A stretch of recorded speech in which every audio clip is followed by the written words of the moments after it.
மக்களே, இன்னைக்கு நம்ம வீட்டில் என்ன சாப்பாடுன்னு பார்க்கலாம் வாங்க மக்களே. சாப்பாடு மக்களே, வெண்டைக்காய் குழம்பு வச்சேன். வெண்டைக்காய் குழம்பு நல்லா வெங்காயம் தக்காளியெல்லாம் தாளித்து சாம்பார் தூள், தனி மிளகாத்தூள், மஞ்சத்தூள் எல்லாம் போட்டு தாளித்து விட்டு வெண்டைக்காவை வெந்ததும் தேங்காய் பட்டை சோம்பு மட்டும் அரைச்சி ஊற்றி வைக்கணும் மக்களே, நல்லா இருக்கும்.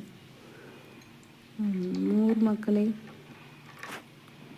புடலங்காய் கூட்டு வச்சேன். புடலங்காய் கூட்டு மஞ்சத்தூள் போடாமல் வச்சுருக்கேன். மஞ்சத்தூள் போடாமல் தான் வைப்பேன் நான். பருப்பு புடலங்காவோட ஃப்ளேவர் நல்லாயிருக்கும் மஞ்சள் போடாமல் வச்சோம்னா. மஞ்சத்தூள் போட்டால் மஞ்சள் வாசனை வரும், அதனால் மஞ்சத்தூள் போடாமல் வைப்பேன். கேரட் பீன்ஸ் பொரியல் மக்களே, அப்புறம் ஒரு ஆம்லெட். இன்றைக்கி இவ்வளோதான் மக்களே நம்ம வீட்டு சாப்பாடு. தேங்க்யூ மக்களே.